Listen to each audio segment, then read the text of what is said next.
नमस्कार दोस्तों, स्वागत है आपका हमारे चैनल होली शाला पे, जहां हम आपको पौराणिक कथाएं सुनाते हैं। रामायण भारत के सबसे प्रसिद्ध ग्रंथों में से एक है। भारत में रामचरितमानस का पाठ पूरी आस्था के साथ होता है। महर्षि वाल्मीकि द्वारा रामायण में भगवान राम की संपूर्ण जानकारी लिखी गई है, लेकिन कुछ लोग भगवान के होने पर भी सवाल उठाते हैं और रामायण को केवल कहानियों से भरी किताब मानते हैं। लेकिन क्या होगा जब हम आपके सामने इसके सत्य के होने के सबूतों को बताएंगे, जिसका हर एक सबूत इसके सत्य होने की ओर इशारा करता हो। आज हम वैज्ञानिक अध्ययनों के आधार पर सिद्ध कर देंगे कि रामायण में वर्णित घटनाएं पूर्णतः सत्य हैं। रामायण के अनुसार भगवान राम ने अधर्मी रावण को मारकर धर्म की स्थापना की थी।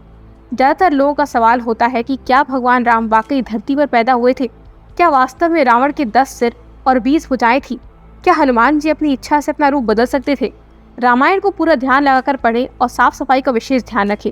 आज हम आपको रामायण काल के सबूतों के बारे में जानकारी देंगे, लेकिन उससे पहले आप हमारे चैनल को सब्सक्राइब जरूर करें और बेल आइकन को प्रेस करना ना भूलें, ताकि जब भी हम कोई नई वीडियो डालें तो आपको सबसे पहले नोटिफिकेशन मिल जाए। रावण का महल। लंकापति रावण के महल के अवशेष आज भी मौजूद है। ये वही महल है जिसे हनुमान जी ने लंका के साथ जला दिया था। रामायण में लंका दहन को रावण के विरुद्ध राम जी की पहली जीत कही जा सकती है। महाबली हनुमान जी के इस पराक्रम को देखकर वहाँ के सभी निवासी कहने लगे कि सेवक कितना शक्तिशाली है, तो स्वामी की ताकत का अंदाजा लगाया जा सकता है। सुग्रीव की गुफा। बाली के डर से सुग्रीव जिस गुफा में रुके थे, वो गुफा आज भी मौजूद है। रामायण के अनुसार बाली ने तुदुम्बी नामक राक्षस को मारकर उसका शरीर कुछ दूर फेंक दिया था। हवा में उड़ते हुए तुदुम्बी के खून की कुछ बूंदें मातंग ऋषि के आश्रम के ऊपर गिर गई। ऋषि ने अपने तप के बल पर यह जान लिया कि किसकी हरकत है। फिर क्रोधित ऋषि ने बाली को शाप दिया कि वह कभी भी ऋषि के पर्वत क्षेत्र में आएगा तो उसकी मृत्यु हो जाएगी। सुग्रीव को राज्य से निकाले जाने के बाद वह इसी जगह आए थे, क्योंकि वह जानते थे कि बाली यहाँ नहीं आ सकता। यहीं पर उनकी मुलाकात राम जी से हुई। बाद में राम जी ने बाली का वध किया और सुग्रीव को किष्किंधा का राज दिया था। राम सेतु। राम सेतु को एडम्स ब्रिज भी कहा जाता है। ये चूना पत्थर से बनी श्रृंखला है। भौगोलिक प्रमाणों से पता चलता है कि किसी समय यह सेतु भारत और श्रीलंका को भूमि मार्ग से आपस में जोड़ता था। ये पुल करीब 30 किलोमीटर लंबा माना जाता है। 15वीं शताब्दी तक ये पैदल पार करने लायक था, लेकिन एक चक्रवात के कारण ये पुल अपने पूर्ण स्वरूप में नहीं रहा। राम सेतु एक बार फिर सुर्खियों में तब आया जब नासा के उपग्रह द्वारा लिए गए फोटो मीडिया में सुर्खियां बने थे। समुद्र पर बने सेतु को राम जी की दूसरी विजय कहा जा सकता है, क्योंकि रावण को विराट समुद्र की तरफ से कोई खतरा नहीं था। पानी में तैरने वाले पत्थर। राम सेतु पुल के पत्थर पानी पर तैरते थे। सुनामी के बाद रामेश्वर के उन पत्थरों में से कुछ जमीन पर आ गए थे। शोधकर्ताओं ने जब उन्हें दोबारा पानी में फेंका तो वो तैर रहे थे, जबकि दूसरे पत्थर पानी में डूब जाते थे।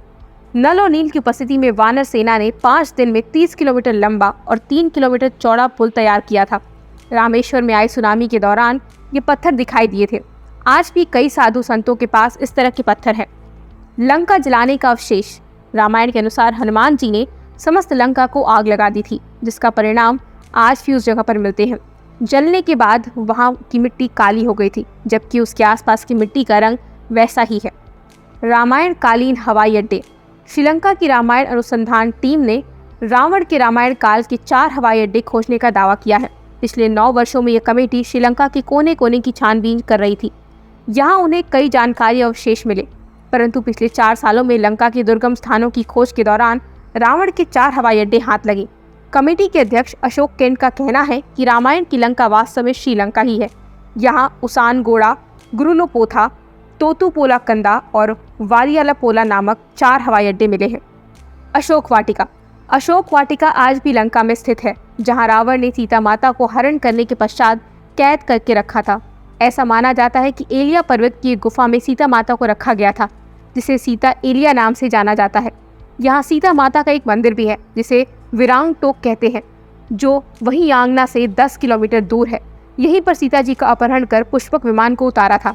जहां सीता माता को ले जाया गया, उस जगह का नाम गोरुलपोटा है, जिसे अब सीतो कोटुआ के नाम से भी जाना जाता है। संजीवनी बूटी पहाड़। आप सभी संजीवनी बूटी के बारे में तो जानते ही होंगे। जब लक्ष्मण जी को शक्ति बाण लगा था तो इसी बूटी से उनके प्राण वापस आए थे। आपको जानकर हैरानी होगी कि आज भी इस जगह पर यह पर्वत मौजूद है। रामायण में संजीवनी बूटी से लक्ष्मण के प्राण वापस लाने और हनुमान जी द्वारा पहाड़ लाने के बारे में तो सभी जानते हैं। वैद्य सुशील ने संजीवनी को चमकीली और विचित्र गंध वाली बूटी बताया है। संजीवनी पर्वत आज भी श्रीलंका में मौजूद है। बाद में हनुमान जी ने इस पहाड़ के टुकड़े कर कर इसे श्रीलंका में फेंक दिया था। जहाँ जहाँ इस पहाड़ के टुकड़े गिरे वहाँ वहाँ के पेड़ पौधे और जड़ी बूटी बाकी जगहों से अलग होती है। दीवरूमपोला, ये वही जगह है जहाँ रावण से सीता जी को बचाने के बाद भगवान राम ने उन्हें अपनी पवित्रता दिखाने को कहा था, जिसके लिए सीता जी को अग्नि परीक्षा देनी पड़ी थी। आज भी यहाँ वो पेड़ मौजूद है जिसके नीचे सीता जी ने ये परीक्षा दी थी। उस पेड़ के नीचे लोग जरूरी फैसले लेते हैं। हनुमान जी के पैरों के निशान। दुनिया भर में ऐसे कई स्थान हैं जहाँ पर किसी बड़े जीव के पैरों के निशान मिले हैं। लोगों का मानना है कि ये पैरों के निशान हनुमान जी के हैं। श्रीलंका में हनुमान पद चिन्ह। हनुमान जी ने जब सीता जी की खोज के लिए समुद्र पार किया था तो उन्होंने विशाल रूप धारण किया था। फिर वो आकाश मार्ग से समुद्र पार करके श्रीलंका पहुंच गए थे।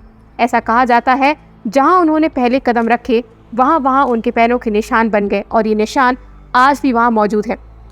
लेपाक्षी में हनुमान पद चिन्ह। राम जी हनुमान जी के साथ यहाँ दर्द से तड़प रहे जटायु से मिले थे। राम जी ने यहाँ जटायु को मोक्ष प्राप्त करने में मदद की थी और पक्षी से कहा था कि जिसका मतलब होता है पक्षी उदय। यहाँ बहुत बड़े पैर के छाप हैं और ये हनुमान जी के पैरों के निशान हैं। मलेशिया के हनुमान पद चिन्ह। मलेशिया के पेनांग में एक मंदिर के अंदर हनुमान जी के पैरों के निशान हैं। लोग अपने अच्छे भाग्य के लिए इस पद चिन्ह पर सिक्के चढ़ाते हैं। कोणेश्वर मंदिर। रावण भगवान शिव जी की पूजा करते थे। उसने भगवान शिव के लिए ये मंदिर बनवाया था। ये इकलौता मंदिर है जहाँ भगवान से ज़्यादा उनके भक्त रावण की आकृति बनी हुई है। इसी मंदिर में बनी एक आकृति में रावण के 10 सिरों को प्रदर्शित किया गया है, जो बताती है कि रावण के 10 सिर थे। पंचवटी। आज भी नासिक के पास पंचवटी तपोवन है, जहाँ अयोध्या से वनवास काटने के लिए निकले भगवान राम, सीता माता और लक्ष्मण रुके थे। यहीं पर लक्ष्मण जी ने सूर्पनखा की नाक भी काटी थी। जानकी मंदिर। नेपाल के जनकपुर शहर में जानकी मंदिर है। रामायण के अनुसार सीता माता के पिताजी का नाम जनक था और उन्हीं के नाम पर शहर का नाम जनकपुर रखा गया था। साथ ही सीता माता को जानकी के नाम से भी जाना जाता है, इसीलिए इस मंदिर को जानकी मंदिर कहते हैं। यहाँ हर रोज दर्शन के लिए हजारों श्रद्धालु आते हैं। रामलिंगम। रावण को मारने के बाद भगवान राम को पश्चाताप करना था, क्योंकि उन्होंने एक ब्राह्मण को मारा था। इसके लिए उन्होंने शिव की आराधना भी की थी। भगवान शिव ने 4 शिवलिंग बनाने को कहा था। एक रेत का शिवलिंग सीता माता ने बनाया था, 2 शिवलिंग हनुमान जी कैलाश से लेकर आए थे और एक शिवलिंग भगवान राम ने स्वयं अपने हाथों से बनाया था, जो आज भी इसी मंदिर में स्थित है। इसीलिए इस जगह को रामलिंगम कहते हैं। कोबरा हुंड केव। जब रावण सीता जी का अपहरण करके श्रीलंका पहुंचा तो सबसे पहले सीता जी को इसी जगह पर रखा गया था। इस गुफा पर हुई नक्काशी इसी बात का सबूत है। हनुमानगढ़ी। रामायण के अनुसार जब सीता माता का अपहरण हुआ था तो राम जी की मुलाकात हनुमान जी से हुई थी। उसके बाद हनुमान जी हर रोज एक स्थान पर श्री राम का इंतजार किया करते थे। आज उस स्थान को हनुमानगढ़ी के नाम से जाना जाता है। रामायण में भी इसका उल्लेख मिलता है। विभीषण का महल। रावण की मृत्यु के बाद राम जी ने लंका का राजपाट विभीषण के हाथों में सौंप दिया था, जिसके बाद विभीषण ने कलानिया नदी के करीब एक महल का निर्माण करवाया था, जिसका सबसे बड़ा सबूत हाल ही में मिला था। शोधकर्ताओं की कमेटी जब वहां पर जांच कर रही थी तब वहां पर महल के बहुत सारे अवशेष मिले, जो ये सबूत देते हैं कि यहाँ विभीषण का महल था। सीता टीयर तालाब।